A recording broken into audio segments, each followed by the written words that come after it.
નમસ્કાર મિત્રો, સૌપ્રથમ સંદેશ દૈનિકનો ખૂબ આભારી છું કે એમણે આટલો સરસ પરિસંવાદને પ્રસ્તુત કર્યો છે આપની સામે. સંદેશ મેનેજમેન્ટના આવા સુંદર પ્રયાસો પ્રજાને ખૂબ જ ઉપયોગી નીવડે છે. આમ જોવા જાય તો દૈનિકની આવી કોઈ સીધી ફરજ નથી. પેપર સવારે પ્રસિદ્ધ થાય એટલે એમની આમ જોવા જાય તો વ્યવસાયિક ફરજ પૂરી થઈ જાય છે, પરંતુ વેલ્યુ એડેડ અને પ્રજાને ઉપયોગી થવાય, જનહિતાર્થે કંઈ પ્રવૃત્તિ થાય, જનતાને કંઈક ઉપયોગી નીવડે, તે માટેના સંદેશના પ્રયાસોમાં હું પણ સહભાગી થઈ શક્યો છું. એ માટે સંદેશનો ખૂબ આભારી છું. સાથે સાથે આ સમગ્ર આયોજન કરવા માટે રેઇનબો પબ્લિકેશન્સ કે જે કાયદાના પુસ્તકો પ્રસિદ્ધ કરે છે તેમનો પણ ઋણી છું કે તેમણે મને વિષય નિષ્ણાત વક્તા તરીકે અહીં ઉપસ્થિત કર્યો છે. ને આપ સૌ શહેરીજનોનો એટલા માટે ઋણ સ્વીકાર કરું છું કે આપને અમારા પર વિશ્વાસ અને કંઈક અપેક્ષાઓ રાખી છે, જેથી ઉપસ્થિત રહ્યા છો. તો આપ સૌની અપેક્ષાઓ અને વિશ્વાસને પરિપૂર્ણ કરવાની અમે બેઉ વક્તાઓ, હું નજમુદ્દીન મેઘાણી અને મેહુલભાઈ શાહ, પ્રયાસ કરીશું. મારો સબ્જેક્ટ છે દસ્તાવેજ અને લેન્ડલોઝ.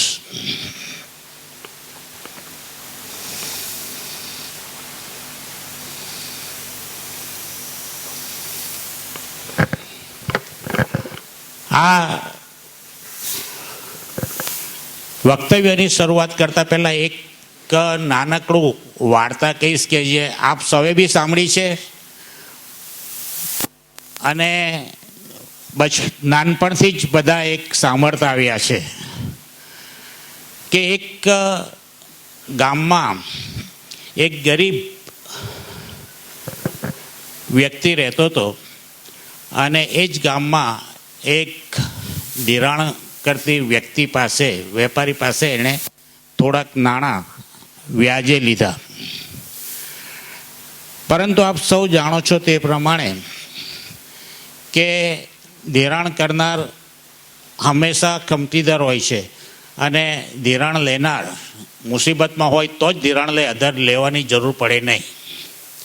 એટલે ગરીબ વ્યક્તિએ ધિરાણ લીધા પછી એ નાણાં ચૂકવી શકવામાં એને જે કંઈ હતી પોતાની સગવડતા એ પ્રમાણે ચૂકવતો હતો અને ધિરાણ લેનાર એ નાણાં લેતો હતો. 2-3 વર્ષ સુધી નાણાં ચૂકવા પછી પણ એનું એ દેવું પૂરું નહોતું થતું. એટલે ગામના મહાજન પાસે ગયો કે મેં આટલા બધા પૈસા 4-5 વર્ષથી આપું જ તો પણ આનું ખાતું હજુ મારા નામે બાકી જ બોલે છે. એટલે ગામના મહાજને કીધું કે ભાઈ શું પરિસ્થિતિ છે?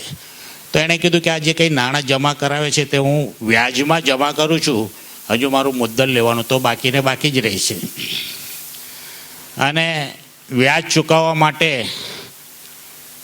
પેલો માણસ સક્ષમ હતો એટલે ચૂકવી નહોતો શકતો. એટલે ગામના મહાજને કીધું કે આ તો વ્યાજ ચૂકવતા આખી જિંદગી નીકળી જશે, તો શું કરીશું? તો પહેલાં કીધું કે એનું જે મકાન છે તે મને આપી દો એના મુદ્દલ પેટે. એટલે મહાજને પહેલાંને પૂછ્યું તો કે મારી પાસે એક જ મૂડી છે અને હું કોઈ પણ હિસાબે મુદ્દલ તો ચૂકવી નહીં શકીશ. જો યોગ્ય કિંમત આવે તો હું આ મકાન એને આપી દઉં ધીરનારને. પરંતુ સામાન્ય રીતે બને છે તેમ એણે આ ઓફર કરી એટલે ધીરનાર હંમેશા જે કિંમત હોય તેના 50%માં જ કે સસ્તામાં આવી રીતે મકાન પચાવી પાડતા હોય છે.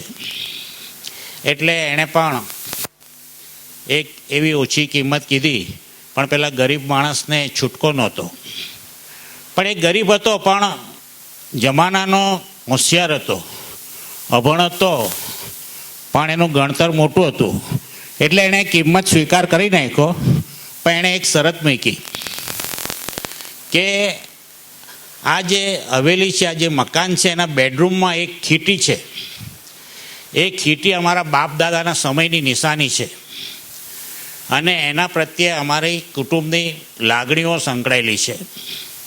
એ જે કિંમત કહે છે તે કિંમતે હું મકાન આપી દઉં, પણ આ ખીટીની માલિકી મારી પાસે રાખું અને એ ખીટીના હક હું ટ્રાન્સફર નહીં કરું, કારણ કે એ ઇમોશનલ છે ને મારા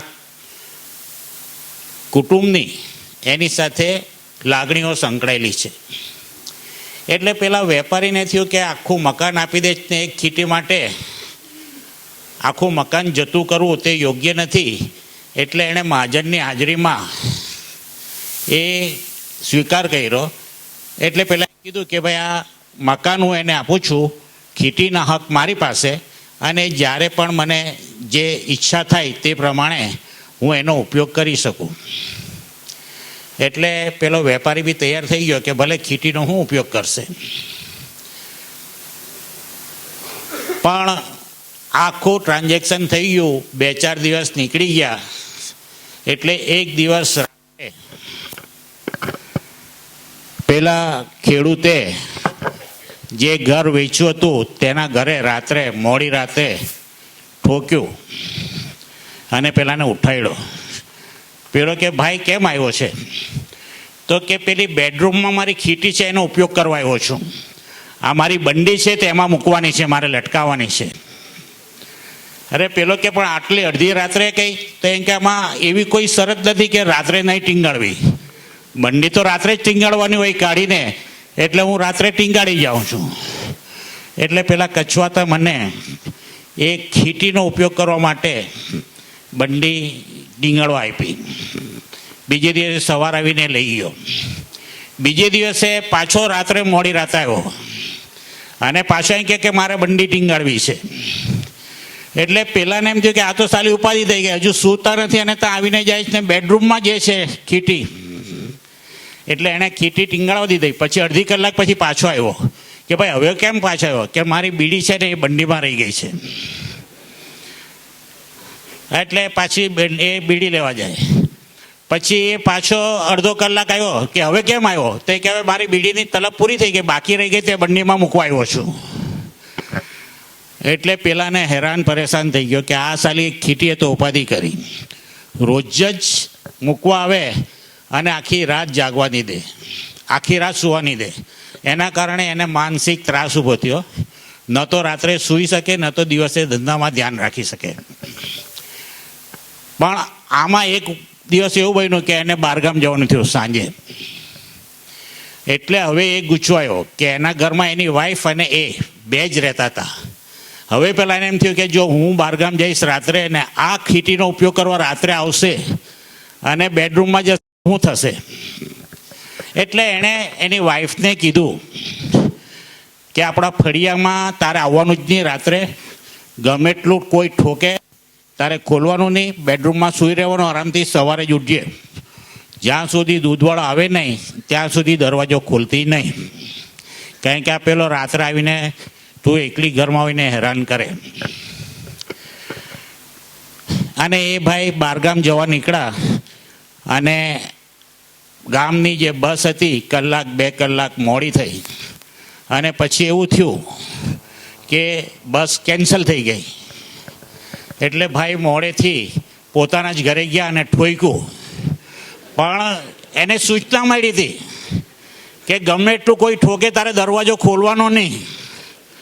એટલે પેલી ખીટીના ડરમાં પેલી બેને અંદરથી દરવાજો ખોલ્યો નહીં અને આ ભાઈ બહાર અકળાયા કરે.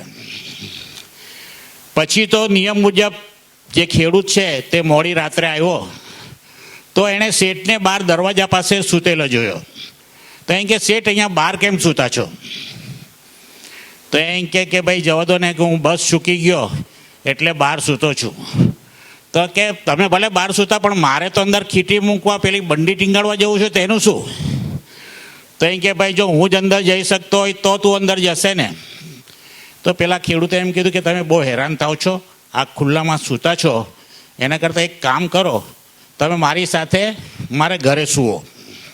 એટલે એને ઘરે લઈ ગયો, પણ એના ઘરે એક ગમાણ જ હતી, બાકી તો કંઈ બચ્યું જ નહોતું. જે 2-4 ભેંસો ગાયો બાંધી હતી તે ગમાણમાં ખાટલો નાખીને એને સુડાવ્યા. હવે એ ગમાણમાં તો કેવી વસ્તુ હોય કે મળમૂત્રની વાસ હોય, મચ્છરો હોય. પેલા ભાઈ અડધો કલાક સૂતા અને ઊભા થઈને ભાગી ગયા કે હું જ્યાં ઓટલા પર છું ત્યાં જ સારો છું. અને સવારે જ્યારે એની વાઈફ દૂધવાળાનો ટાઈમ થાય ત્યારે આવ્યા, ત્યારે શેઠ તો બહાર સૂતા હતા. અને પછી એને અંદર લીધો, પણ એને એમ થયું કે આ ખીટી એ મને બહુ મોંઘી પડવાની છે. એટલે એણે ગામના મહાજનને ભેગા કર્યા અને એમ કીધું કે ભાઈ આ ખીટી મને વેચાતી અપાવી દો. મકાન તો અપાયું, પણ ખીટી વેચાતી અપાવી દો. એટલે પેલા ખેડૂતને બોલાવ્યા, તો ખેડૂતે એમ કીધું કે મારે તો આ ખાનદાની નિશાની છે, આ તો હું કોઈ ભોગે વેચી શકું નહીં. અને બહુ માથાકૂટ થઈ. એટલે પેલા ખેડૂતે જોયું કે હવે બરાબર મોકો છે. એટલે એણે કીધું કે જો આમ તો હું વેચી નહીં શકું, પરંતુ હવે આ શેઠની બહુ તકલીફ છે, એ ધ્યાનને લેતા હું વેચવા તૈયાર છું. ને એને મકાનની 4 ગણી કિંમત કીધી. હવે શેઠની હાલત એવી થઈ કે ના પણ પાડે તો બી તકલીફ, કારણ કે રાત્રે ગમાણમાં સૂઈને આવ્યો હતો, મચ્છર બરાબર કરડાતા. એટલે એણે 4 ગણી કિંમત આપીને પણ મકાન કરતાં 4 ગણી ખીટીની કિંમત લઈને એણે કામ કર્યું. આ એક સામાન્ય દ્રષ્ટાંત આજના સાથે કેવી રીતે અનુકૂળ છે કે જ્યારે કોઈ આપણે દસ્તાવેજ કરીએ છીએ, જ્યારે કોઈ મિલકત ખરીદીએ છીએ, ત્યારે એ દસ્તાવેજમાં જે લખેલું હોય છે તે ખૂબ મહત્ત્વ ધરાવે છે. જો એમાં કોઈ આવી ખીટી રહી જાય તો એ ખીટી આપણને મિલકત આપણી હોવા છતાં વાપરવામાં તકલીફ પડે છે. અને આપણા કલેક્ટરે સાહેબે કીધું તેમ અત્યારે જો કોર્ટમાં કોઈ વધારેમાં વધારે કેસ ચાલતા હોય તો પ્રોપર્ટીના ટાઇટલના બાબતમાં છે.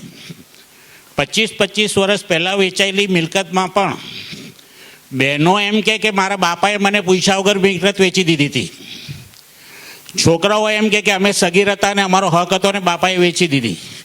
અને આમ કરી અને તમારી પ્રોપર્ટી પૂરા પૈસા આપ્યા હોય, તમારા નામ પર ચાલતી હોય, છતાં એમાં ડિસ્પ્યુટો ઊભા થાય.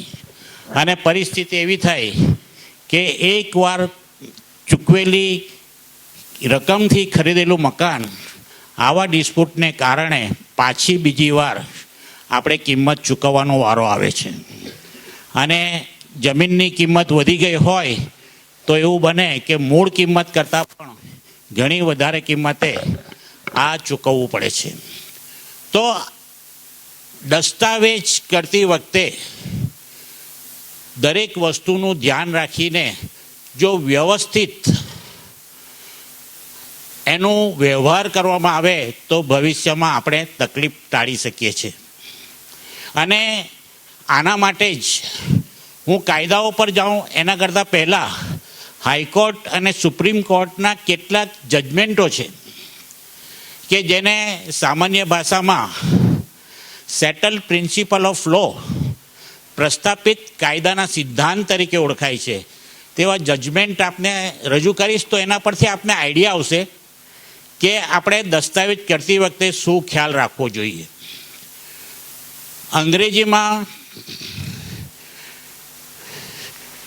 એક વાક્ય છે કે જુવાનીમાં તમે જે પસીનો વહાવ્યો હોય તેનું એક એક ટીપું ભવિષ્યમાં તમારા આંસુઓને રોકે છે. જેટલો પસીનો વધારે પાડ્યો હોય તેટલા આંસુ ઓછા નીકળે. એટલે યુવાનીના પરસેવાના દરેક ટીપા વૃદ્ધાવસ્થામાં આંસુના ટીપાને ઓછા કરે છે. અને એ જ રીતે દસ્તાવેજ કરતા વખતે લીધેલી કાળજીઓ અને મહેનત દસ્તાવેજ પછી મિલકતને સુરક્ષિત અને સલામત રાખે છે. એટલે દસ્તાવેજ વખતે ગમે એટલો ભરોસાનો માણસ હોય, ગમે એટલા સંબંધો હોય, પણ કાયદા પ્રમાણે જે કંઈ પ્રક્રિયા કરવી જરૂરી હોય તે કરી દેવી જોઈએ. કારણ કે સંબંધ અને તમારા જે કોઈક વ્યવહારો છે તે અમુક સમય સુધી સીમિત રહે. જો જનરેશન બદલાઈ જાય, સંબંધો બગડે, તો આમાં જે કંઈક ક્ષતિઓ રહેલી હોય છે તે તમને હેરાન કરી શકે છે.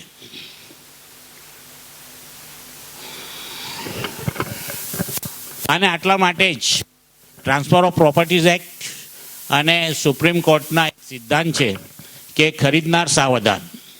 આપણે હંમેશા એમ માનીએ છીએ કે વેચનારે બધું કાળજી રાખીને ધ્યાન રાખવું જોઈએ, પણ કાયદો એમ કહે છે કે ખરીદનાર સાવધાન. પ્રોપર્ટી ખરીદ કરતી વખતે ટાઇટલની ચકાસણી કરવાની સંપૂર્ણ જવાબદારી ખરીદનારની છે, વેચનારની નહીં. અને જો એણે એમાં બેકાળજી બતાવી હોય તો તે બોનાફાઇડ જેન્યુઅન પરચેઝર નથી એમ માની અને કોર્ટ એને પ્રોટેક્ટ નથી કરતું. એટલે કોઈ પણ પ્રોપર્ટી ખરીદતી વખતે એના ટાઇટલની ચકાસણી કરવાની જવાબદારી ખરીદનારના માથે સ્થાપિત સિદ્ધાંતો મુજબ, કોર્ટના સિદ્ધાંત મુજબ એ પ્રસ્થાપિત થયું છે. અને એક સામાન્ય વ્યક્તિ જેટલી કાળજી લેવી જોઈએ, જ્યાંથી જે માહિતી મેળવવી જોઈએ તે માહિતી મેળવવાની ખરીદનારની ફરજ છે. અને એટલે જ ફક્ત 7/12 જોઈને જો કોઈ દસ્તાવેજ કરી લે અને એમ કહે કે આ 7/12માં એનું નામ હતું એટલે મેં દસ્તાવેજ કર્યો એટલે મારો દસ્તાવેજ સાચો, તો એ સાચો દસ્તાવેજ રહી શકતો નથી. કારણ કે 7/12 સિવાય પણ એણે જે ચકાસણી કરવાની હતી તે ચકાસણી કરવાની જવાબદારી ખરીદનારની રહે છે. વેચનાર પાસે જેટલાને જેવા ટાઇટલ હોય, જેટલાને જેટલી માલિકી હોય તેનાથી વિશેષ એ ટ્રાન્સફર કરી શકતા નથી. વેચનારની પાસે જે ટાઇટલ હોય તેનાથી વિશેષ દસ્તાવેજમાં કંઈ પણ લખી આપ્યું હોય તો એ દસ્તાવેજમાં લખાણ એ ખરીદદારને હક ઊભા કરતું નથી. એટલે જેની પાસે જેટલા અને જેવા ટાઇટલ છે તેનાથી વિશેષ ટાઇટલ એ ટ્રાન્સફર કરી શકતા નથી. સાખરકટના કરારો, એગ્રીમેન્ટ ફોર સેલ, એ મિલકતમાં કોઈ હક ઊભા કરતા નથી કે એને કોઈ સાટાકટથી ટાઇટલ પ્રાપ્ત થતા નથી. એનાથી ફક્ત કોન્ટ્રેક્ચ્યુઅલ રાઇટ્સ મળે છે, મિલકત ખરીદવાના હક મળે છે, પણ એને મિલકતની અંદર મિલકતને લગતા કોઈ હક સાટાકટથી ઊભા થતા નથી. સાટાકટથી કોઈ નામ ફેરફાર ન થઈ શકે 7/12માં કે સિટી સર્વેમાં, કે સાટાકટથી માલિકી પ્રાપ્ત થઈ શકે નહીં. સાટાકટમાં 100% રકમ આપી દીધી હોય તો પણ માત્ર સાટાકટથી કોઈ ટાઇટલ પ્રાપ્ત થતા નથી. તેવી જ રીતે પાવર ઓફ એટર્નીથી કોઈ પણ હક મિલકતને લગતા તબદીલ થતા નથી. 100% રકમ આપીને કોઈ મિલકતનો પાવર ઓફ એટર્ની લખાવી લીધો હોય તો પણ એવા પાવર ઓફ એટર્નીથી એ મિલકતના માલિકી હક પ્રાપ્ત થતા નથી. એટલે માત્ર પાવર અને સાટાકટથી જો કોઈ મિલકત ખરીદતા હોઈએ તો એમણે જાણવું જોઈએ કે સાટાકટ અને પાવરથી મિલકત ખરીદી શકાતી નથી. ફક્ત એના ખરીદવાના હક ઊભા થાય છે, પણ મિલકત પ્રત્યેના હક ઊભા થતા નથી.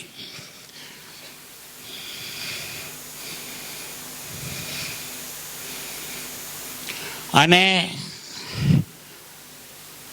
જે પ્રથમ હતું 2004 પહેલાં કે અનરજિસ્ટર્ડ સાટાકટ અને અનરજિસ્ટર્ડ કબજા રસીદ પાવરથી કબજાનો ક્લેમ કરતા હતા, સાટાકટનો ક્લેમ કરતા હતા, સ્પેસિફિક પરફોર્મન્સનો દાવો કરતા હતા. રજિસ્ટ્રેશન એક્ટમાં એમેન્ડ થયા પછી અનરજિસ્ટર્ડ સાટાકટ કે અનરજિસ્ટર્ડ લખાણથી કોઈ દાવો, કોઈ કબજો ક્લેમ કરી શકાતો નથી. જો મિલકત અંગેનો કોઈ ક્લેમ કરવો હોય કે સ્પેસિફિક પરફોર્મન્સનો દાવો કરવો હોય તો એવું લખાણ, એવું સાટાકટ રજિસ્ટર્ડ થયેલું હોવું જરૂરી છે. મહેસૂલી નોંધમાં નામ લખાયું હોય એ માત્રથી એ માલિક ઠરતો નથી. 7/12માં જેનું નામ હોય તે 7/12માં નામ હોય એટલા માટે કે એટલા થકી જ એમ નહીં કહી શકાય કે મિલકતનો સાચો માલિક છે.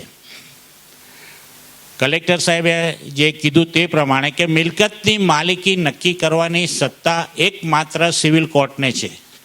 રેવન્યુ કોર્ટ ફક્ત 7/12માં જે નામ હોય તેનું પ્રિઝમ્પશન કરે છે કે આ માલિક કબજેદાર હોવો જોઈએ, અને એ એટલા માટે પ્રિઝમ્પશન કરવાનું હોય છે કે એની પાસે જે કંઈ મિલકત અંગેના વેરા ઉઘરાવવાના હોય, નાણાં ઉઘરાવવાના હોય, તો જેનું નામ 7/12 પર હોય તે નાણાં ભરવા માટે જવાબદાર છે.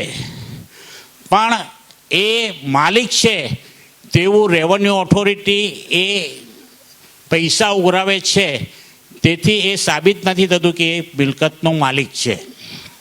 ઘણીવાર એવું બને છે કે એન્ટ્રી નહીં પડવાથી, વારસાઈની એન્ટ્રી ખોટી પડવાથી, દસ્તાવેજની એન્ટ્રી ન પડવાથી મૂળ જમીન માલિકના નામ ચાલુ રહે છે.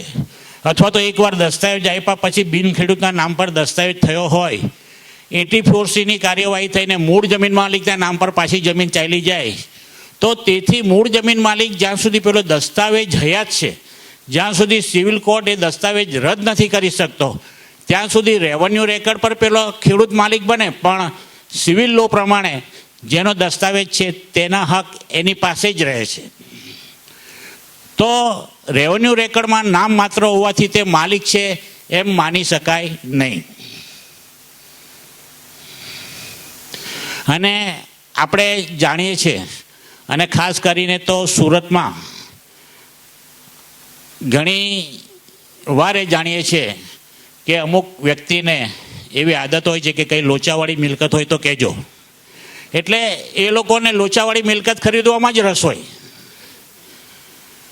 પણ જે કાયદાના પ્રસ્થાપિત સિદ્ધાંત પ્રમાણે જે માણસ જાણે છે કે આમાં ટાઇટલ ક્લિયર નથી અને એ મિલકત ખરીદે તો એ મિલકત પ્રત્યે એના રાઇટ્સ ઊભા થતા નથી, અને એના માટે એ દાવો કરી શકતો નથી. અને સામાન્ય રીતે તો આપણે સાટાકટમાં પાછું સામેથી લખીએ કે ફલાણાનું સાટાકટ છે તે દૂર કરવાની જવાબદારી ખરીદનારની રહેશે, ફલાણાનો કબજો છે તે ખાલી કરાવવાની જવાબદારી ખરીદનારની રહેશે. એટલે ટાઇટલમાં ખામી છે તે આપણે એક્સપોઝ કરીએ છીએ, અંદર લખીએ છીએ અને પછી સાટાકટ કરીએ છીએ. અને કાયદો એમ કહે છે કે જ્યાં ટાઇટલ ખોટા હોય એ જાણવા છતાં જો કોઈ લખાણ કરે છે તો એને પ્રોપર્ટી પ્રત્યે રાઇટ્સ ઊભા થતા નથી. આ બધા જે છે તે નીચે જે કોર્ટના ચુકાદાઓ છે તેના સાઇટેશન સાથેના આ છે. આપણે સમયની મર્યાદાને ધ્યાનમાં રાખી અને ટેકનિકાલિટીમાં નથી જતા કે કઈ કોર્ટનો કયો ચુકાદો કઈ સાલમાં આવ્યો છે, પણ એનું સબસ્ટન્સ છે તે આપની સમક્ષ રજૂ કરીએ છીએ. ખેતીની જમીન વિલથી બિનખેડૂતને તબદીલ થઈ શકે નહીં. 2008 પહેલાં અસંખ્ય વિલથી બિનખેડૂતના નામ પર વિલથી ખેતીની જમીનો દાખલ થઈ છે, પણ 2008માં હાઈકોર્ટની લાર્જર બેન્ચે જજમેન્ટ આપ્યું કે ભાઈ બિનખેડૂત હોય તેને વિલથી ખેતીની જગ્યા ટ્રાન્સફર થઈ શકે નહીં. અને ત્યારથી વિલથી પડેલી જે કોઈ એન્ટ્રી હોય તે પડતી નથી, અને અગાઉ જે એન્ટ્રીઓ પડી છે તેને રિવ્યૂ અને રિવિઝનમાં લઈ અને એની પર કાર્યવાહી કરવામાં આવે છે. અને એવી જે એન્ટ્રી પડી હોય તે આજની તારીખમાં હવે એક વિવાદી એન્ટ્રી તરીકે ગણાય છે. એક જ મિલકતના 2 વેચાણ દસ્તાવેજ થયા હોય તો અગાઉ થયેલો એટલે પહેલો દસ્તાવેજ સાચો અને બીજો ખોટો એવું જરૂરી નથી. એક મિલકતના જો 2 દસ્તાવેજ થયા હોય તો કાયદાની શરણ પર એ ચકાસ્યા પછી નક્કી થાય કે બેમાંથી કયો દસ્તાવેજ સાચો.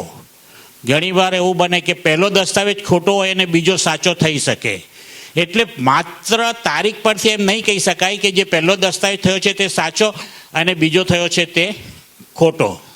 એટલે 2 દસ્તાવેજ પૈકીનો કયો દસ્તાવેજ સાચો તે નક્કી કરવાની જવાબદારી સિવિલ કોર્ટની છે. એટલે રેવન્યુ ઓથોરિટી પાસે જ્યારે આપણે દસ્તાવેજ રજૂ કરવા જઈએ ત્યારે એ પ્રશ્ન ઊભો થાય કે પહેલો દસ્તાવેજ થયો એટલે એની એન્ટ્રી પડી ગઈ એટલે બીજાની ન પડે. એટલે હાઈકોર્ટે તેમાં એવું ડિસિઝન આપ્યું કે ભાઈ બેઉ દસ્તાવેજની એન્ટ્રી પાડવાની અને કોર્ટ જે નક્કી કરે તે એન્ટ્રીને માન્ય રાખવાની. એટલે સિવિલ કોર્ટના હુકમને આધીન તેવી એન્ટ્રી પડી શકે, પણ પહેલો દસ્તાવેજ સાચો એવું માનવી શકાય નહીં. મિલકતના વેચાણ અંગેની જાહેર નોટિસની જાણકારી આપવા માટેનો જે હેતુ છે તે સચવાયેલો હોવો જોઈએ. ઘણીવાર શું છે, મિલકત ખરીદતા હોઈએ પણ વેચનાર એમ કે ભાઈ તમે વેચાણની જાહેર નોટિસ નહીં આપો, ટાઇટલ નહીં આપો કે આના ટાઇટલ સાચા છે, ટાઇટલ માટેની જાહેર ખબર આપો. પણ જો તમે વેચાણ માટે એ જાહેર નોટિસ આપતા હોય તો એ સ્પષ્ટ લખવું જરૂરી છે કે વેચાણ અંગેની જાહેર નોટિસ. અને વેચાણ અંગેની જાહેર નોટિસ આપતી વખતે ઘણીવાર શું થાય છે કે મિલકતના નંબર આપવા પણ એમ કે અમારું નામ નહીં આપો, અમારું નામ બગડશે. અને એના કારણે શું છે, ફક્ત મિલકતના નંબર આપે. તો આવી અધૂરી વિગતથી આપેલી જાહેર નોટિસોથી આપણે બચાવ કરી શકતા નથી. એટલે જ્યારે પણ મિલકતની વેચાણ અંગેની જાહેર નોટિસ આપીએ તો એ મિલકતના વેચાણ અંગેનો ઈરાદો એમાં સ્પષ્ટ હોવો જોઈએ. જેની પાસે વેચાણ લેતા હોય તેનું નામ, એડ્રેસ સ્પષ્ટ હોવું જોઈએ, મિલકતની વિગત સ્પષ્ટ હોવી જોઈએ. એટલે વેચાણ અંગેની સ્પષ્ટતા, મિલકત અંગેની સ્પષ્ટતા થવી જોઈએ, તો જ એ નોટિસની વેલિડિટી રહી છે. અને ઘણીવાર એમ માનવામાં આવે છે કે નોટિસ આપીએ એટલે આપણું કામ પૂરું થઈ ગયું. એટલે શું છે કે સંદેશ જેવા મોટા અખબારમાં નોટિસ આપવાને બદલે કોઈ ચોપાનિયામાં નોટિસ આપી દે કે ભાઈ નોટિસ તો આપી દીધી ને. પણ એવી રીતે જે પ્રસિદ્ધ અખબાર હોય કે સુરતમાં 4-5 અખબાર જે પ્રસિદ્ધ હોય, જેનો ફેલાવો વધુ હોય, તેમાંથી કોઈ એકમાં આપેલી જાહેર નોટિસ જ મહત્ત્વ ધરાવે છે કાયદામાં. પણ જેને કોઈ વાંચતું ન હોય, જેનો ફેલાવો ન હોય, તેવામાં જો આપેલી જાહેર નોટિસથી એ જાહેર નોટિસનો ખર્ચો ઓછો કરવા માટેની જે આપણી ઈરાદો હોય છે તેનાથી નુકસાન એ થાય છે કે નોટિસની વેલિડિટી કોર્ટમાં રહેતી નથી. મિલકત શબ્દના અર્થમાં મિલકત સાથે સંકળાયેલી તમામ વસ્તુઓનો સમાવેશ થઈ જાય છે. તમને દાખલો આપ્યો તે પ્રમાણે જો મિલકતમાં એમ લખ્યું હોય કે આ મિલકત વેચાણ આપી છે તો એ મિલકતના બારી, દરવાજા, બારશાક બધું આવી જાય અને પેલી કાકાની ખીટી પણ અંદર આવી જાય. એ ખીટી બહાર રહે નહીં. એટલે જ્યારે મિલકતનો ઉલ્લેખ કરીએ ત્યારે એની દરેક વસ્તુ ન પણ લખ્યું હોય તો પણ એની જડિત, એની સાથે સંકળાયેલી તમામ વસ્તુનો સમાવેશ થાય છે. તો મિલકત માત્ર લખવાથી બારી, દરવાજા, બારશાક અને એની સંકળાયેલી તમામ વસ્તુઓ તેમાં આવી જાય છે. આ જે છે તો સામાન્ય રીતે જે જાણકારી મેળવવી જોઈએ એ અંગેના હાઈકોર્ટના અને સુપ્રીમ કોર્ટના ચુકાદાઓ આપણે જોયા. હવે આપણે દસ્તાવેજ પર જઈએ કે ખરેખર દસ્તાવેજ એટલે શું. તો દસ્તાવેજના આવશ્યક અંગો કયા કયા. તો પહેલું એક કે દસ્તાવેજ કોઈ હોય તો એમાં એક વેચનાર હોવો જોઈએ. જો આજે આ જે પ્રેઝન્ટેશન છે ફક્ત વેચાણ દસ્તાવેજને ધ્યાનમાં રાખીને કર્યું છે, પણ દસ્તાવેજમાં બક્ષિસ દસ્તાવેજ છે, વિલ છે, પછી ઘણા બધા પ્રકારના દસ્તાવેજો આવે છે. પણ આજે આપણે જે અહીં રજૂઆત છે તે વેચાણ દસ્તાવેજના અનુલક્ષીને કરી છે. તો દસ્તાવેજમાં એક પહેલું આવશ્યક અંગ વેચનાર, પછી એની સાથે લેનાર, એની અંદર મિલકત હોવી જોઈએ સ્થાવર, પછી અવેજ, કબજો, કાયદાકીય જોગવાઈઓ, સ્ટેમ્પ, રજિસ્ટ્રેશન અને રેવન્યુ રેકર્ડ પર નોંધણી. એક કાયદેસરના દસ્તાવેજ માટે આટલી વસ્તુ કાયદા પ્રમાણે થયેલી હોવી જોઈએ. કોઈ પણ દસ્તાવેજમાં વેચાણ લેનાર, આપનાર કોણ છે તે વેચાણ આપનારની સ્પષ્ટ હકીકત હોવી જોઈએ. એની ઓળખાણ હોવી જોઈએ કે ભાઈ આ જ વ્યક્તિ છે અને એ વેચનાર એ મિલકત વેચવા માટે હકદાર હોવો જોઈએ. તેવી રીતે લેનાર એ પણ સ્પષ્ટ હોવો જોઈએ અને એ ખરીદવા માટે સક્ષમ હોવો જોઈએ. હવે વેચનાર કયા પ્રકારના હોય છે? સ્વતંત્ર માલિક, સહિયારી માલિક, સંયુક્ત માલિકી, લીઝ હોલ્ડર ભાડૂત, ભાગીદારી પેઢી, પ્રાઇવેટ પબ્લિક લિમિટેડ કંપની, ટ્રસ્ટની માલિકી, સોસાયટીનું સભ્યપદ, એનટીસી કંપનીનું શેર હોલ્ડિંગ, ગ્રાન્ટેડ મિલકત, કાયદાની રૂપે પ્રાપ્ત કરેલી મિલકત અને નિગમ સરકારી મિલકત. મિલકત આ રીતે જુદી જુદી કેપેસિટીમાં વ્યક્તિ ધારણ કરતો હોય છે. જેને જે કેપેસિટીથી, જે ક્ષમતાથી મિલકત ધારણ કરતો હોય તે ક્ષમતાના જે કાયદા લાગુ પડતા હોય તે કાયદાના આધારે દસ્તાવેજની પ્રક્રિયા કરવી જોઈએ. જો કોઈ કંપનીના નામ પર જગ્યા હોય તો એના વેચાણ દસ્તાવેજ અંગેની કાર્યવાહી કંપનીઝ એક્ટની જોગવાઈઓને ધ્યાનમાં રાખીને કરવી જોઈએ. સામાન્ય વ્યક્તિ સાથે જેવી રીતે આપણે વેચાણ દસ્તાવેજ કરતા હોઈએ તેવી રીતે વેચાણ દસ્તાવેજ કંપનીની મિલકત માટે નહીં થઈ શકે. એવી રીતે ગ્રાન્ટેડ મિલકત હોય, ગણોદ્ધારાની મિલકત કોઈએ પ્રાપ્ત કરી હોય તો ગણોદ્ધારાની મિલકત ખરીદતી વખતે એ મિલકતની સાથે સંકળાયેલો કયો કાયદો છે તે કાયદાને ધ્યાનમાં રાખીને પ્રક્રિયા કરી અને તેવી વ્યક્તિ સાથે તેઓ એ મિલકતનો દસ્તાવેજ કરવો જોઈએ. જો નિગમ સરકારી મિલકત હોય તો નિગમના જે રૂલ્સના આધારે એને એલોટ કરી હોય, જીઆઈડીસીની મિલકત હોય કે કોઈ બીજા એવા જીએમડીસીની મિલકત હોય તો એના જે કાયદા હોય તેને આધીન એનું વેચાણ થઈ શકે. ભાગીદારી પેઢીની મિલકત હોય તો પાર્ટનરશિપ એક્ટની જોગવાઈ મુજબ થઈ શકે.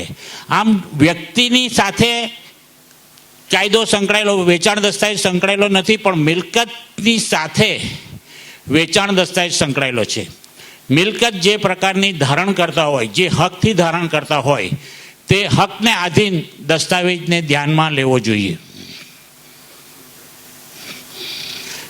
હવે વેચનારની બાબતમાં જોઈએ તો વેચનારને કયા કયા કાયદા લાગુ પડે? એક તો લેન્ડ રેવન્યુ કોડ, કે જેને આપણે રેવન્યુ રેકર્ડ કહેવાય, કે ભાઈ રેવન્યુ રેકર્ડમાં એનું નામ હોવું જોઈએ, રેવન્યુ રેકર્ડમાં એ માલિક પ્રસ્થાપિત થયેલો હોવો જોઈએ. રેવન્યુ રેકર્ડ પ્રમાણે એ મિલકત વેચવા માટે ખરેખર હકદાર હોવો જોઈએ. ગણોદ્ધારો, નવી શરતની જગ્યા હોય અને નવી શરતની જગ્યાથી એ જો ધારણ કરતો હોય તો કલેક્ટર સાહેબની પરવાનગી વગર, પ્રીમિયમ ભર્યા વગર નવી શરતની જગ્યા વેચાણ થઈ શકે નહીં. પહેલાંને વેચાણ કરવાના હક છે પણ એ કન્ડિશનલ છે. જ્યાં સુધી એને પરમિશન નથી મળતી સરકારની, જ્યાં સુધી એને વેચાણનું પ્રીમિયમ નથી ભર્યું ત્યાં સુધી જો એવો દસ્તાવેજ કે સાટાઘાટ થયું હોય તો એ ગેરકાયદેસર છે, તેનો અમલ થઈ શકતો નથી. ટ્રાન્સફર ઓફ પ્રોપર્ટીઝ એક્ટ, જમીન તબદીલના કાયદામાં જે કંઈ જોગવાઈઓ છે કે આ તબદીલી મિલકત કરવા માટે આટલા વસ્તુ આવશ્યક છે કે એમાં અવેજ મળેલો હોવો જોઈએ, કબજો સુપરત કરેલો હોવો જોઈએ, વેચનાર એલિજેબલ હોવો જોઈએ, સક્ષમ હોવો જોઈએ, સગીર ન હોવો જોઈએ. એટલે જે કંઈ transfer of properties act matter વેચનારના જેટલા હક હોય, વેચનાર જે હક ધારણ કરતો હોય તે જ મિલકત વેચી શકે છે. ખેત જમીન ટોચ મર્યાદા ધારો, જો ખેતીની જમીન ખેડૂત વેચતો હોય અને એ ટોચ મર્યાદા કરતાં વધારે જમીન ધારણ કરતો હોય તો ભલે એ માલિક હોય પરંતુ એ જમીન વેચવા માટે સક્ષમ બનતો નથી. તો એણે જમીન વેચવા માટે પહેલાં સરકારની પરવાનગી વેચવી પડે અને ત્યાં એ બતાવવું પડે કે આ રાખવા પાત્ર મારી મિલકતમાંથી આ વેચાણ થાય છે. અને વારસાઈદારો, 7/12માં ભલે કોઈ એક નામ ચાલતું હોય, પછી એચયુએફના કર્તા તરીકે નામ ચાલતું હોય કે મોટા ભાઈનું નામ ચાલતું હોય કે બહેનોના નામ ન હોય ને માત્ર ભાઈઓના નામ હોય, પણ વારસાઈ ધારા પ્રમાણે 7/12માં નામ હોય કે ન હોય પણ વારસાઈદાર પ્રમાણે જો જેનો હક લાગતો હોય તે એમાં માલિક ગણાય. તો જ્યારે વારસાઈથી મિલકત પ્રાપ્ત થઈ હોય ત્યારે એ વારસાઈના આધારે કોને કોને મિલકત પ્રાપ્ત થાય છે એ રેકર્ડ પર ન હોય તો પણ એની સહી સંમતિ કબૂલાતની જરૂર પડે છે. ટ્રસ્ટ એક્ટ હોય તો પબ્લિક ચેરિટેબલ ટ્રસ્ટની પબ્લિક ચેરિટી કમિશનરની પરવાનગી વગર ટ્રસ્ટની કોઈ પણ મિલકત વેચાણ, સાટાખટ, એમઓયુ, સમજૂતી, જોઈન્ટ વેન્ચર કંઈ થઈ શકતું નથી. મિલકત અંગેના હકની કોઈ પણ પ્રકારની લખાણ ચેરિટી કમિશનરની પરવાનગી વગર ટ્રસ્ટની મિલકતનો વ્યવહાર થઈ શકતો નથી. કંપનીઝ એક્ટમાં પણ કંપની રજિસ્ટર અને કંપનીઝ લોસ મુજબ જે કંઈ જોગવાઈ હોય તે થયા વગર કંપનીનો ડાયરેક્ટર ડાયરેક્ટ કંપનીની મિલકત વેચી શકતા નથી. કોઓપરેટિવ સોસાયટીઝ એક્ટ કે સભ્ય તરીકે કોઈ મિલકત ધારણ કરી હોય તો સામાન્ય રીતે આપણે માનીએ છીએ કે સભ્ય બીજા સભ્યને વેચી દે તો સોસાયટી એમાં વાંધો લઈ શકે નહીં. પણ સુપ્રીમ કોર્ટનો એક ચુકાદો આવ્યો છે કે જો કોઓપરેટિવ સોસાયટીની કોઈ મિલકત હોય તો એ કોઓપરેટિવ સોસાયટીના જે નિયમ હોય તે નિયમ લાગુ પડે, નહીં કે civil loss.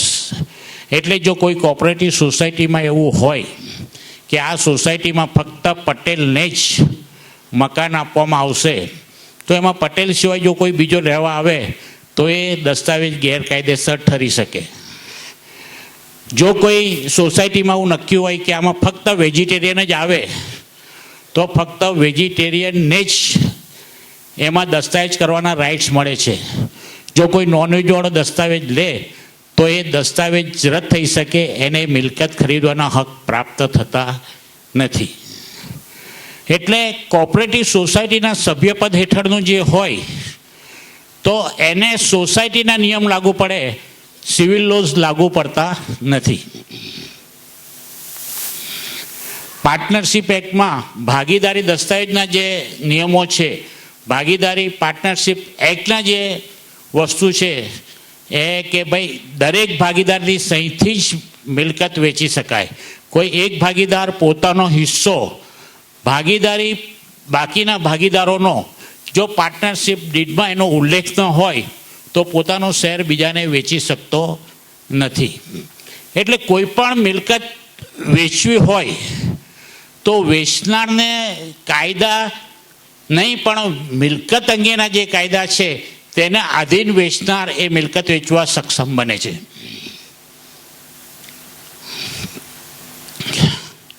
Trust એક્ટમાં private trust અને પબ્લિક ટ્રસ્ટ બે આવી જાય છે.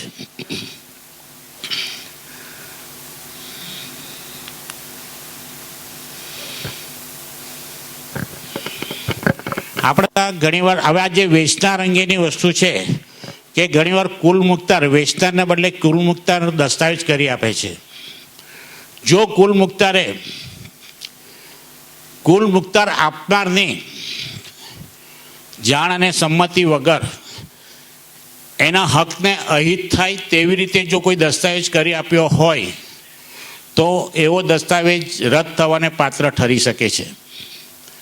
પાવર ઓફ એટર્નીથી ખરીદેલી મિલકત જો એમ માનવામાં આવે કે ભાઈ પહેલાં પાવર આપ્યો ને આણે ખરીદી લીધી એટલે સાચો દસ્તાવેજ છે, પરંતુ જો એ પાવરદારે પાવર આપનારનું હિતને નુકસાન કર્યું હોય, એની કોઈક સમજણ વગર દસ્તાવેજ કરી આપ્યો હોય, એ લોકોની વચ્ચેની કોઈ સમજૂતી વગર એ દસ્તાવેજ કરી આપ્યો હોય તો એવો દસ્તાવેજ વિવાદાસ્પદ બની શકે છે, રદ થવાને પાત્ર થઈ શકે છે. જો એક બીજી ચોખવટ કરી લઉં કે આ અંગેના આપના જે પ્રશ્નો હોય તો આપ નોંધી રાખજો. આ પ્રેઝન્ટેશન બે રજૂ થયા પછી પ્રયત્ન કરીશું કે આપના તમામ પ્રશ્નોનો જવાબ આપવાની કોશિશ કરીશું.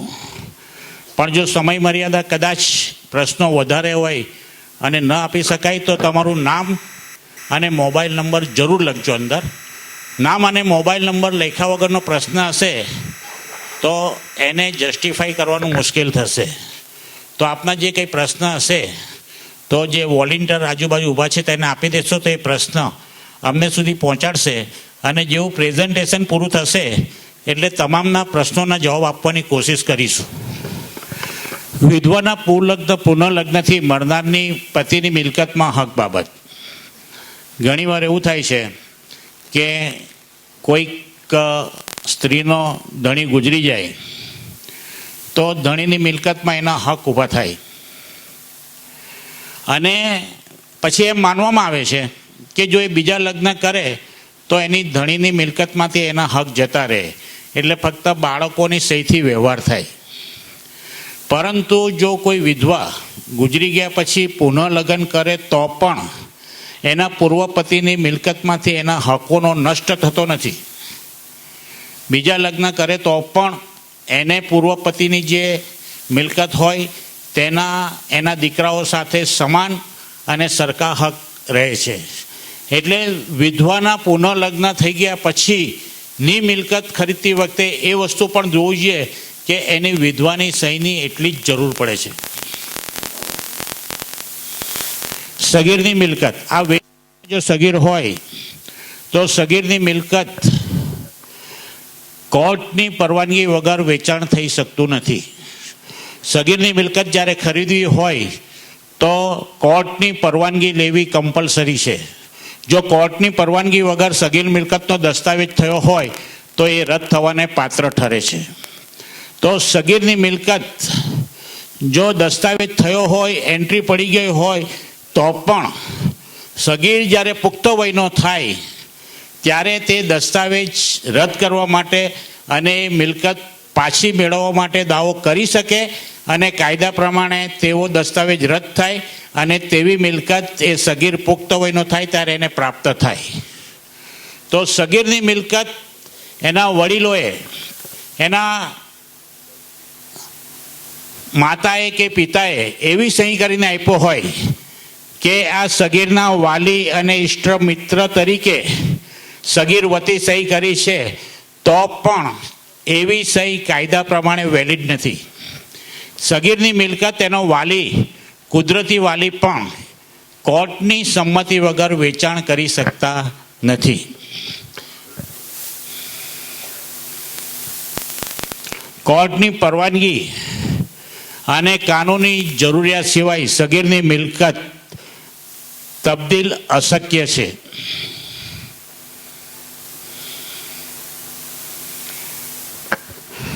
વેચાણ દસ્તાવેજનું પાછળથી અનુમોદન શક્ય નથી.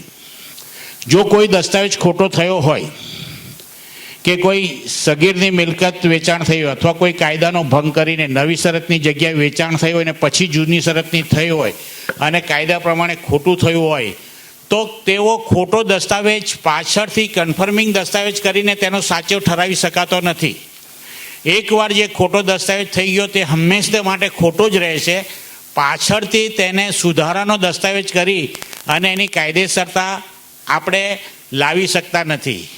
એટલે પાછળથી અનુમોદન આપીને પાછળથી કન્ફર્મ કરીને આગળનો દસ્તાવેજ જે ગેરકાયદેસરનો હોય તેની કાયદેસરતા લાવી શકાતી નથી. અને એવા દસ્તાવેજ અમલને પાત્ર રહેતો નથી. બેનામી ધરાવેલી મિલકત વસૂલ કરવા માટે હક પર પ્રતિબંધ. એટલે ઘણીવાર લેનાર એમ વિચાર કરે કે આ હું મિલકત છે ઇન્કમ ટેક્સના કારણે કે આપણે વેચી દેવાની છે એના કારણે કે અન્ય કારણસર પોતાના મેનેજર નોકરના નામ પર મિલકત કરે તો જે બેનામી મિલકત હોય તો એ બેનામીની મિલકતની પાછી મેળવવા માટે એ મિલકત ખરીદનારને હક પ્રાપ્ત થતા નથી. ભલે દસ્તાવેજમાં એમ લખ્યું હોય કે આ પૈસા મારા છે, એનો એક પણ રૂપિયો નથી, એવી સાબિતી બી તમે કોર્ટમાં આપો તો પણ બેનામી મિલકત ફક્ત પૈસા તમે ચૂકવેલા એવા કોર્ટમાં રજૂ કરો કે આ મારા પૈસાથી ખરીદેલી મિલકત છે તો પણ બેનામી મિલકત પાછી મેળવવા માટેના હક પ્રાપ્ત થતા નથી. એટલે બેનામી મિલકત ખરીદવી એ સંપૂર્ણપણે આત્મઘાતી પગલું છે.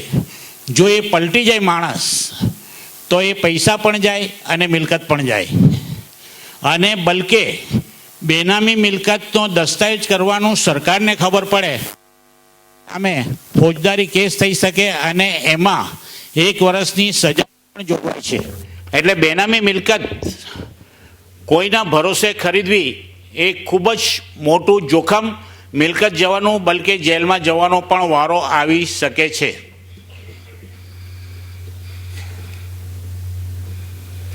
સહમાલિકના વેચાણના હક આ પણ એક બહુ સામાન્ય છે કે 4 ભાઈના નામ પર જગ્યા ચાલતી હોય તો લોક જે પ્રક્રિયા અપનાવે છે કે તું તારો હક મને આપી દે, બાકીના 3ને હું ફોડી લઈશ. તો એવી જો એ સહમાલિકીની મિલકત હોય તો એ ખરીદવાનો પહેલો હક એના સહમાલિકને છે. એ જો ના પાડે તો જ એ બીજાને વેચી શકે. જ્યાં સુધી સહમાલિક એ જગ્યા ખરીદવાની ના ન પાડે ત્યાં સુધી એની સંમતિ વગર કરેલો દસ્તાવેજ કાયદા પ્રમાણે ગેરકાયદેસરનો ઠરે છે. અને એવો દસ્તાવેજ જો સહમાલિક દાવો કરે તો રદ થઈ જાય અને એવા માલિકને મિલકત સહમાલિકને મિલકત પ્રાપ્ત થાય. તો જે પૈસા આપ્યા હોય તે પણ વસૂલ કરવાનો કે સહમાલિક પાસે રિકવરી કરવાનો અધિકાર એવો દસ્તાવેજ ખરીદદારને રહેતો નથી. એટલે જે સહિયારી માલિકીથી ખરીદવાની જે એકનો હક ખરીદવાનો જે જોખમ છે તે કાયદા પ્રમાણે એ પણ ખૂબ અઘરું છે અને એમાં પૈસા અને મિલકત જવાના સંપૂર્ણ શક્યતા રહેલી છે.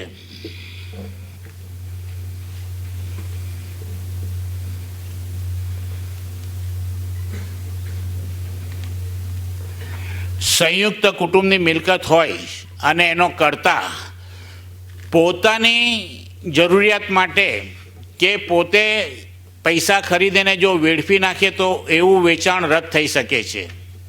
સંયુક્ત કુટુંબની મિલકત કરતાં કુટુંબની જરૂરિયાત અને કુટુંબના હિતમાં જ વેચાણ કરી શકે છે. કુટુંબની જરૂરિયાત અને કુટુંબના હિતની બહાર જઈને જો કોઈ એવું વેચાણ કર્યું હોય સંયુક્ત કુટુંબના કર્તાએ તો તેવું વેચાણ પણ રદ થઈ શકે છે. એટલે સૌથી જો સહિયારી માલિકી મિલકત ખરીદવાનો પહેલો હક તેના સહમાલિકને છે. એ ના પાડે ત્યાર પછી જ એના સહમાલિકો બીજાને વેચાણ કરી શકે છે.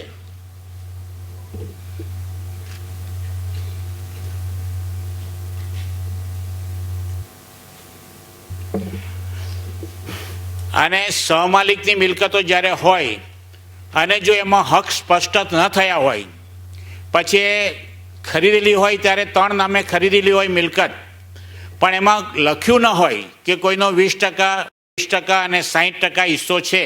જો એવું દસ્તાવેજમાં ન લખ્યું હોય તો 3ના 33% હિસ્સો છે એમ માની લેવામાં આવે. જ્યાં દસ્તાવેજમાં સ્પષ્ટ હિસ્સા ન લખ્યા હોય ત્યાં તમામ માલિકના સરખા હિસ્સા છે એમ કાયદો માને છે. અનરજિસ્ટર્ડ સોસાયટી દ્વારા થયેલો દસ્તાવેજ વેલિડ નથી, કાયદેસર નથી અને અમલને પાત્ર નથી. અગાઉ શું કરતા હતા કે સૂચિત સોસાયટીના નામ પર દસ્તાવેજ કરવામાં આવતા હતા, સૂચિત સોસાયટીના નામ પર. અને એ સૂચિત સોસાયટીના નામ પર અસંખ્ય દસ્તાવેજ થયા છે અને એ ચાલુ બી રહીને સોસાયટી બની પણ ગઈ. પણ જ્યાં સુધી કાયદાની અવેરનેસ નહોતી ત્યાં સુધી એ બધું ચાલ્યું. પણ સૂચિત સોસાયટીના નામ પર થયેલા દસ્તાવેજ એ કાયદેસરના દસ્તાવેજ નથી અને તે અમલને પાત્ર નથી. અને સૂચિત સોસાયટી એ દસ્તાવેજ કર્યા પછી એ સોસાયટી રજિસ્ટર્ડ થાય પછી રજિસ્ટર્ડ સોસાયટીના નામ પર એ દસ્તાવેજ કરવા જાઓ તો એ વેલિડ થતો નથી. જે મેં આગળનો જે જજમેન્ટ કીધું કે એકવાર ખોટો દસ્તાવેજ હોય તેને પછી પાછળથી સાચો ઠરાવી શકતો નથી. એટલે અનરજિસ્ટર્ડ સોસાયટીના નામ પર જે દસ્તાવેજ થયો હોય અને પછી સોસાયટી રજિસ્ટર્ડ થાય તો પણ પેલો દસ્તાવેજ ગેરકાયદેસરનો એટલે ગેરકાયદેસરનો જ રહે છે. સૂચિત સોસાયટીના નામ પર સાટાકટ થયા હોય તો એ સાટાકટનો કોર્ટ દ્વારા અમલ થઈ શકતો નથી. અનરજિસ્ટર્ડ સોસાયટીએ કરેલા કોઈપણ લખાણ કાયદામાં અમલને પાત્ર રહેતા નથી.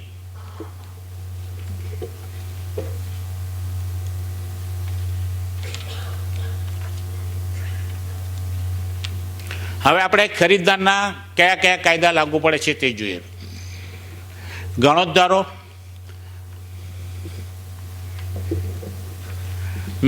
મિલકત તબદીલી ધારો એટલે કે ટ્રાન્સફર ઓફ પ્રોપર્ટીઝ એક્ટ,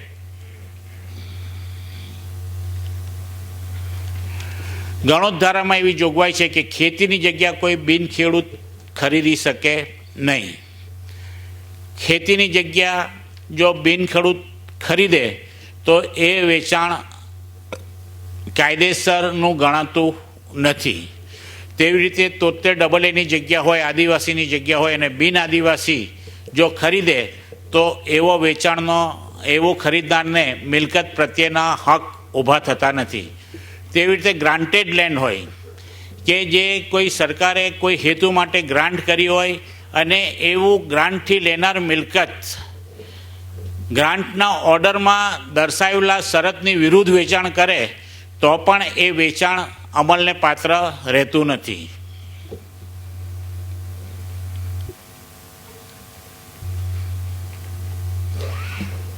કોર્ટમાં દાવો ચાલુ હોય અને જો મિલકત ખરીદનાર ખરીદે તો કોર્ટના દાવાનો જે કંઈ નિકાલ આવે તે ખરીદનારને લાગુ પડે છે.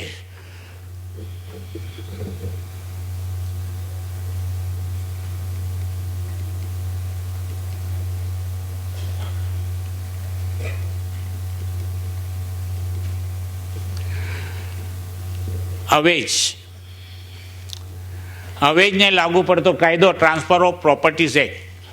દસ્તાવેજ માટે એક મહત્ત્વનું અંગ અવેજ છે. જ્યાં સુધી પ્રોપર્ટીનો અવેજ ચૂકવાતો નથી ત્યાં સુધી એ દસ્તાવેજ કાયદેસરનો ગણાતો નથી. અવેજ ચૂકવ્યા વગરનો દસ્તાવેજ અમલને પાત્ર બનતો નથી અને જંત્રીના કાયદા મુજબ બજાર કિંમતથી ઓછી કિંમતનો દસ્તાવેજ હોય તો રજિસ્ટ્રાર તેને રજિસ્ટર થતાં રોકી શકે છે અને જ્યાં સુધી એ બજાર કિંમત ચૂકવાય નહીં, જંત્રી મુજબની કિંમત અથવા તો સરકારે નક્કી કરેલી કિંમત, બજાર કિંમત નક્કી કરેલી હોય તે ચૂકવાય નહીં ત્યાં સુધી એવો દસ્તાવેજ નોંધાતો નથી. અને જ્યાં સુધી દસ્તાવેજની નોંધણી થતી નથી ત્યાં સુધી એ દસ્તાવેજનો વ્યવહાર અથવા મિલકતનો વ્યવહાર પરિપૂર્ણ થતો નથી. બિન નોંધાયેલા દસ્તાવેજથી મિલકતના હક પ્રાપ્ત થતા નથી. અને ઇન્કમ ટેક્સમાં જો જંત્રીની કિંમત કરતાં ઓછી કિંમતનો દસ્તાવેજ કર્યો હોય તો પણ ઇન્કમ ટેક્સ એમ જ માને કે તમારો જે દસ્તાવેજ છે જે જંત્રીની કિંમત પ્રમાણે જ થયેલો છે વ્યવહાર અને બાકીની કિંમત તમે કેશમાં ચૂકવી છે એટલે તમારી જે વેરો ભરવાની ટેક્સની જવાબદારી છે તે જંત્રીની કિંમત પ્રમાણે રહે છે.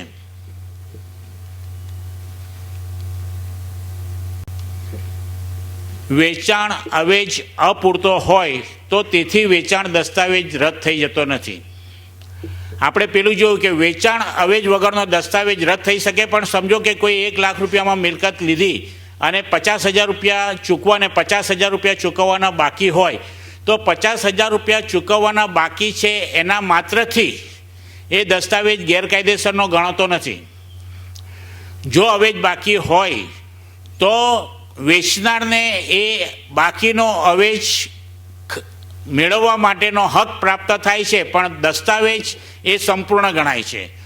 જો એ બાકીનો અવેજ વેચાણ લેનાર આપવાનો ઇનકાર કરે અથવા તો માંગ્યા પછી ન આપે તો જ એવો વેચાણ દસ્તાવેજ રદબાતલ ગણાય. પણ ફક્ત ચૂકવવાનો બાકી છે એટલા માત્રથી વેચાણ દસ્તાવેજ ગેરકાયદેસરનો ઠરતો નથી. એવી રીતે દસ્તાવેજ રજિસ્ટર થાય એટલા માત્રથી જ માલિકી હક પ્રાપ્ત થતા નથી. જો દસ્તાવેજ રજિસ્ટર થયો હોય પણ એને બીજા કાયદા લાગુ પડતા હોય, એને અવેજ ન ચૂકવાયો હોય, જો નવી શરતનો દસ્તાવેજ હોય, ટ્રસ્ટની મિલકતનો દસ્તાવેજ હોય તો દસ્તાવેજ રજિસ્ટર થઈ જાય એટલે માલિકી પ્રાપ્ત નથી થતી. પણ એને લગતા જે કાયદા હોય એ કાયદાનું સંપૂર્ણ અનુસરણ થયા પછી જ એ દસ્તાવેજથી એને માલિકી પ્રાપ્ત થાય છે. અને દસ્તાવેજમાં જો રસીદ લખી હોય કે મને આટલા રૂપિયા રોકડા મળી ગયા છે, તો એવી સહીથી એ હવે ચૂકવાઈ ગયો છે એમ કોર્ટ માનતું નથી.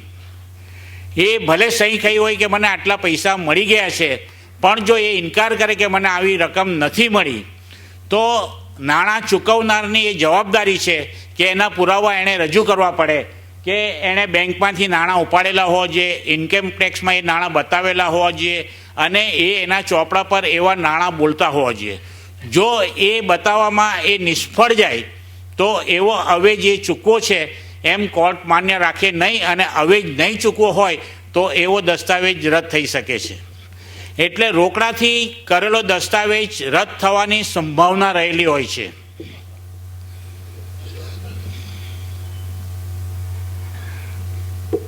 વેચાણ દસ્તાવેજમાં જે અવેજ ચૂકવો હોય એ પૂરેપૂરો ચૂકવાયેલો હોવો ખૂબ જરૂરી છે, અધરવાઇઝ એ દસ્તાવેજ રદ થવાને પાત્ર ઠરે છે. તો હું અહીંયા વિરામ લઉં છું, અને જો સમય પરમિટ કરતો હશે તો બાકીની સ્લાઇડો આપણે આગળ ચલાવીશું. અધરવાઇઝ આપણે જે કંઈ સવાલો આવ્યા છે તેના જવાબ આપવાની કોશિશ કરીશું. આપણે ખૂબ શાંતિથી સાંભળ્યો, આપનો ખૂબ આભાર. અને મારાથી બનતા પ્રયત્ન કર્યા છે કે દસ્તાવેજ અંગે જે કંઈ જાણકારી આપવા જેવી હતી તે આપવાની કોશિશ કરી છે. Thank you. Land loss judgements Gujarati માસિક જમીન મિલકત સાથે સંકળાયેલ તમામ લોકો માટે ઉપયોગી મેગેઝિન, જેમાં નામદાર સુપ્રીમ કોર્ટ તથા દેશની તમામ નામદાર હાઈકોર્ટ દ્વારા નિર્ણિત ચુકાદાઓ, કેસની સમરી, મહત્વના પરિપત્રો અને માહિતીસભર લેખોનો સમાવેશ કરવામાં આવ્યો છે. આપની કોપી બુક કરાવવા માટે હમણાં જ સંપર્ક કરો 7878620405.